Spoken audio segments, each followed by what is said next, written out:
So top 10 GMs. Okay. And this list is from Roto World. It's it's basically like a football page. It has it's got 350,000 followers. So it's kind of like a big football kind of network on X. And they did a top 10 GM list. Okay. Here's their top 10 GMs in the league. Number 1, Howie Roseman. Number 2, Brett Veach. Okay. We had this debate, right? Okay. Number 3, Les Snead. Okay. Top 3, whatever. 4, Eric DeCosta. Okay. I think he's a little high, but that's fine. Whatever. Brian Gutekunst is 5. 6 is Brad Holmes. 7 is John Lynch. 8, Brandon Beane. 9, John Schneider. He's too low. And then Jason Light. Jason Light's too low, too. He is too low. I think he's better than I would take him over Gutekunst. Gutekunst, for some reason. Okay, first of all, your last name sounds like the slur for a vagina or something like that. He's no way in hell you're putting him top 5. How far has he gotten with the Packers as a GM? The farthest he's gotten would be multiple NFC Championship games with Aaron Rodgers. Yeah, and that was like after Super Bowl win.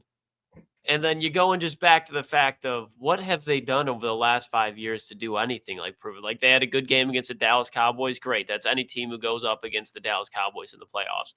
You go and you have a cute game against the Niners, and then you fall off the next year. Like I understand they weren't bad, but you can see that this team is just shell of themselves. I would say over the last 3 years, the Packers have not really improved anywhere. They've stayed at the same level. It's almost like they've been in the same spot as the Pittsburgh Steelers. It's just they have a more sexy approach on it when you look at the head coach and quarterback when they're offensive guys. But where really are the Packers and Steelers different from each other at this point? They're not. Like, for a fact, the Packers are not winning the division. For a fact, they're not making the Super Bowl / making a Super Bowl run.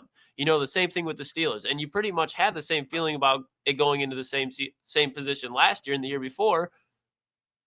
But then they just were still average. They've been average. And I don't think that anything's changing with the Packers anytime soon. When you have Jordan Love, could be good. Not going to see it consistently. I think the same thing could be said with Matt LaFleur as a head coach. He's a good head coach, but you're not winning a Super Bowl with Matt LaFleur. So they're just going to stay probably at a 8 to 11 win team for the next 3 to 4 seasons, in my opinion, unless they get rid of Love.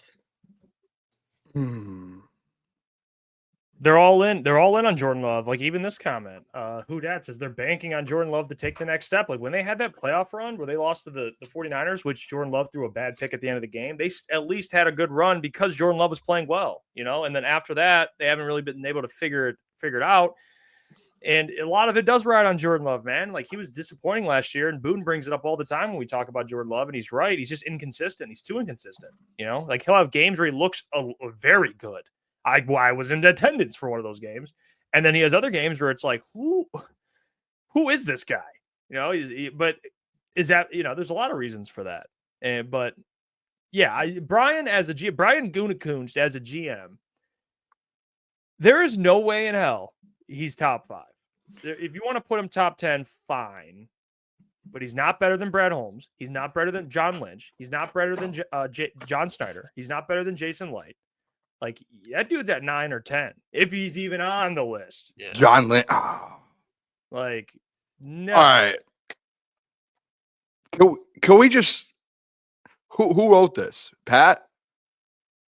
Roto this guy's Pat. Well, Pat? It's a company. Roto Pat. I guess Roto World is the guy call himself Pat and he has Roto at the front?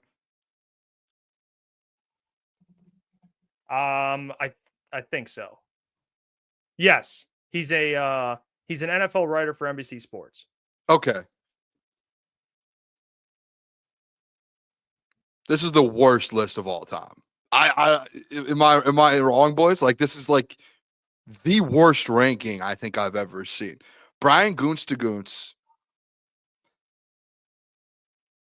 He took over the team in 2018, and he took over a team with Aaron Rodgers, and then they won 3 straight division titles. And when Aaron Rodgers left, he's tried to like rebuild this thing up.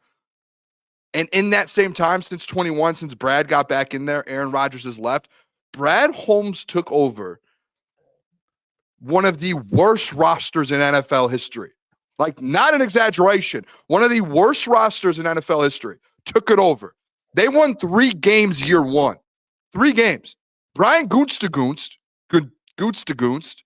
took over a roster that was already built. They lost a quarterback, added a new one. Same roster that won 3 straight division titles, right? Basically same roster. They lost some guys here and there. And the trajectory of the team went down. While the Brad Holmes comes in and his trajectory went up. Yep. They have won. Let me tell you this, boys. A GM that took over the worst roster in almost NFL history came in, and in the last 4 or 5 seasons since 2021 has won 39 games. Brian Gutekunst, who took over he took over in 2018, but since 21, since Brad took over, an already built roster has had 41 wins. That's crazy. Two wins behind after taking over one of the worst rosters in football. 2 wins. There isn't a planet, a world, anything you can sit on and look me dead in my eyes and put an argument up that Brian Gutekunst is better than Brad Holmes. They are not on the same planet. They're not in the same atmosphere. They're not in the same solar system. They are nowhere near each other as good. Brian, good. I think he's a good GM. Again, You can argue him 8, 9, 10 if you want to go 7. But there's a gap between those two. One GM took over a team and completely flipped the organization around. The other GM took over an organization and a team that was already built and hasn't done anything with them. Has done nothing. Brad has taken this team to an NFC championship game before Brian Gutekunst took his team. I don't think Brian Gutekunst has been to an NFC championship game since 2018.